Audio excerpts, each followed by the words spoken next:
Hello students, welcome back to our channel के campus Ambala के channel पे आपका स्वागत है। हमने क्लास 9th की एनसीईआरटी की सीरीज स्टार्ट करी हुई थी, जिसमें से पहले चैप्टर का पहला पार्ट हम कर चुके हैं। आज हमने हमारा rest of the chapter complete करना है, तब बिना किसी देरी के हम अपने चैप्टर को स्टार्ट करते हैं। सो हमने लगभग की पॉइंट्स तक और पॉइंट्स टू रिमेंबर तक सारा कवर कर लिया था। हम बात कर रहे थे सुएज़ कैनाल की। सुएज़ कैनाल क्या था, आपको समझाया था कि 7000 किलोमीटर्स तक का जो टोटल रूट था उसको कवर किया था किसने, सुएज़ कैनाल ने। डिडक्ट करके बिल्कुल हमारे सेंट्रल एशिया से एक सिंगल रूट बना दिया था। The Suez canal was open in 1869 which has reduced the distance between India and Europe which was around 7000 kilometres. ठीक है, हमने सुएज़ कैनाल के बारे में बात कर ली थी। हमने देख लिया था कि हमारे वर्ल्ड पॉलिटिकल मैप पे सुएज़ कैनाल कहाँ आती है। अब हम अपने चैप्टर में आगे बढ़ते हैं। मैंने आपको ये भी बता दिया था कि हाईएस्ट रेनफॉल कहाँ होती है इंडिया में, मौसेरम में। पहले कहाँ होती थी, चेरापूंजी में। ओके, अब हम आगे बढ़ते हैं।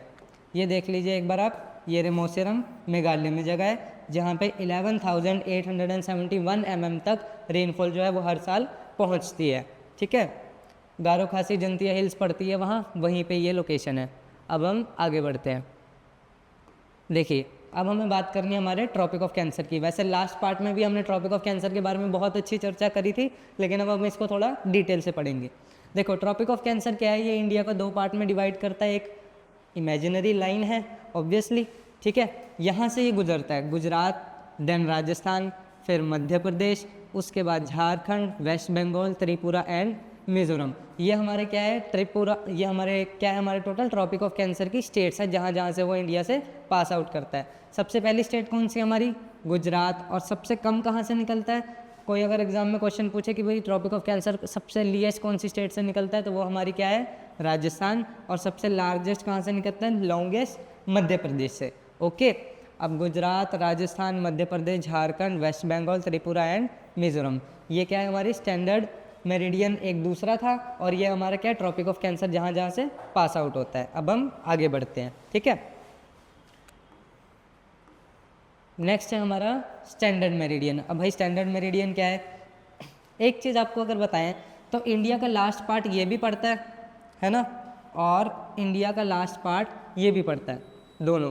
किबीथू हमने लास्ट क्लास में पढ़ा था, इसका नाम कहाँ पड़ता है, ये अरुणाचल प्रदेश में। ओके, और यहाँ पे क्या पड़ता है, गुजरात में गुहार मोती।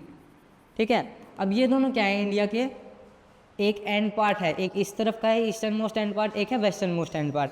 लेकिन जब इंडिया का कॉन्स्टिट्यूशन लिखा जा रहा था और जब इंडिया की टाइम जोन डिसाइड हो रही थी, तो यहाँ वाले पॉइंट से लेके यहाँ वाले पॉइंट के बीच में कितने आवर्स का लैग पड़ रहा था, 2 आवर्स का। मतलब कि अगर आप सुबह 4 बजे यहाँ पे खड़े हो, सुबह के 4 बजे आप सूरज उगने का इंतज़ार कर रहे हो, तो यहाँ पे अगर आपका कोई फ्रेंड खड़ा है तो यहाँ पे क्या बज रहे होंगे, 6 AM, और यहाँ पे 4 AM। तो टोटल टाइम डिफरेंस कितना था दोनों पॉइंट में, 2 आवर्स का।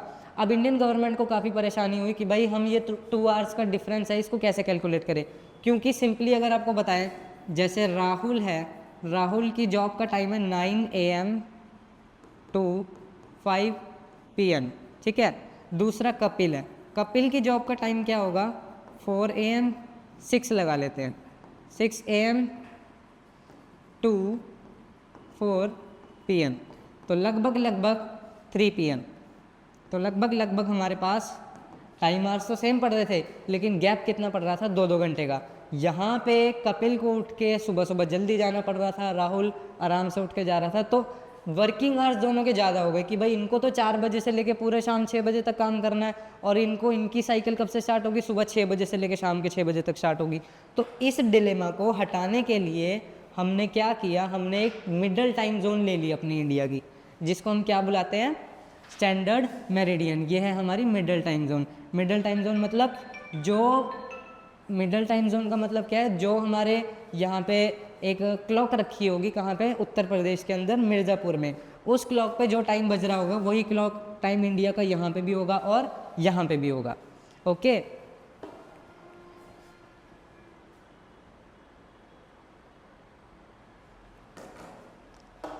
ठीक है।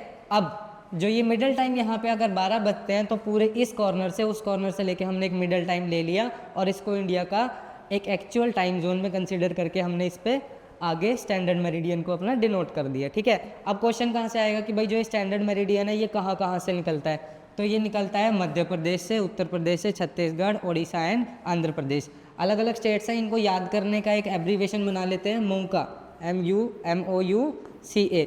M फॉर मध्य प्रदेश, ठीक है, O for Orissa, U for Uttar Pradesh, Chhattisgarh and Andhra Pradesh. ये हमारा क्या है, एक एब्रीवेशन है इस पूरी की पूरी टाइम जोन को याद रखने का। तो कोई आपसे पूछे कि स्टैंडर्ड मेरिडियन कहाँ से निकलता है, वही स्टैंडर्ड मेरिडियन निकलता है MOUCA स्टेट से। ठीक है, MOUCA। अब हम आगे बढ़ते हैं।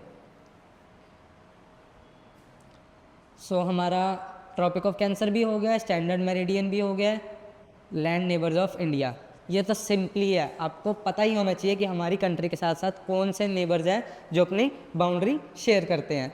इसका भी है शॉर्ट फॉर्म,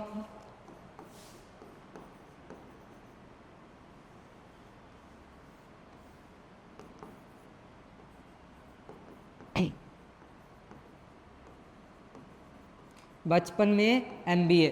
सिंपल ये एब्रीवेशन है जिसको याद करना है।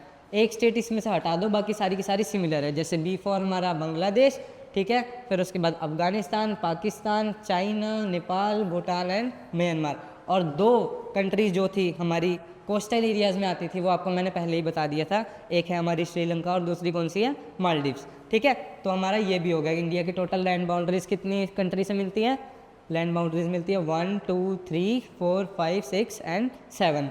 म्यांमार का दूसरा नाम बर्मा है, ये भी याद रखना आप, कभी कभी क्वेश्चन पूछ लेता है एग्जाम में कि बर्मा के साथ हम बॉर्डर शेयर करते हैं कि नहीं। बिल्कुल करते हैं, क्योंकि बर्मा किसका दूसरा नाम है, म्यांमार का। और ये हमारे कौन से रीजन में आता है, नॉर्थ ईस्टर्न रीजन में। ओके,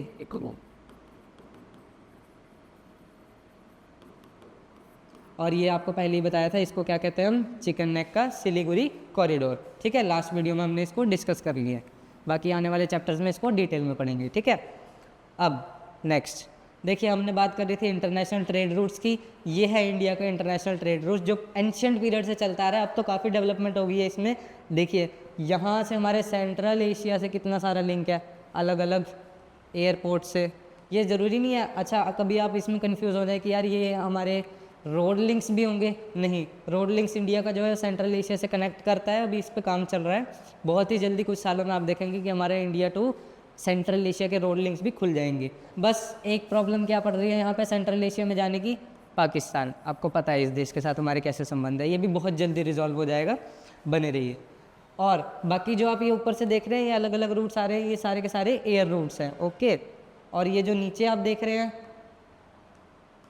ये क्या है हमारे, ये है हमारे ओशियन और सी रूट्स, जो अलग अलग हमने अपनी बंदरगाह बनाई हुई है, चेन्नई में, मुंबई में और कोलकाता में और श्रीलंका के पास, जो कहाँ है हमारी कोलंबो के साथ। ठीक है, और इसी के साथ साथ हमने देख लिया कि हमारे इंडिया के जो इंटरनेशनल रूट्स हैं वो कितनी जगह फैले हुए हैं और टोटल कनेक्शन करते हैं।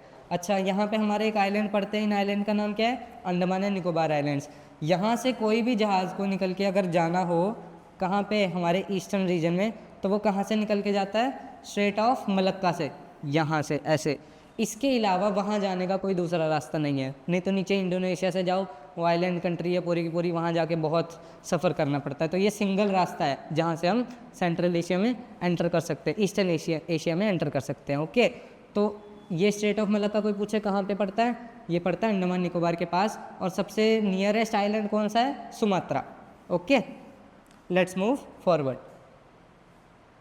तो इसी के साथ आपका चैप्टर ख़त्म हो चुका है। अब इस चैप्टर के जितने भी इंपॉर्टेंट क्वेश्चंस हैं वो आपको डिस्क्रिप्शन बॉक्स में मिल जाएंगे। एनसीईआरटी के जितने भी क्वेश्चंस हैं वो सॉल्यूशन भी आपको मिल जाएंगे। आगे आने वाली सीरीज़ में हम पूरी की पूरी ज्योग्राफी ख़त्म कर लेंगे और फिर अपनी पॉलिटी, हिस्ट्री और इकोनॉमिक्स को भी कवर करेंगे। बने रहिएगा हमारे चैनल के साथ। के कैंपस अम्बाला को लाइक करिए, शेयर करिए, फॉलो कीजिए, कमेंट कीजिएगा आपका एक्सपीरियंस कैसा है। और एक और चीज़, जितनी भी स्लाइड में हमने मटेरियल नोट डाउन किया है इसको अपनी एक नोटबुक बनाइए और उसमें नोट डाउन कीजिए, क्योंकि इसके बाहर से क्वेश्चन नहीं आने वाला, because each and every line of NCERT are covered in this slides. Okay, thank you so much, thanks for watching, thank you.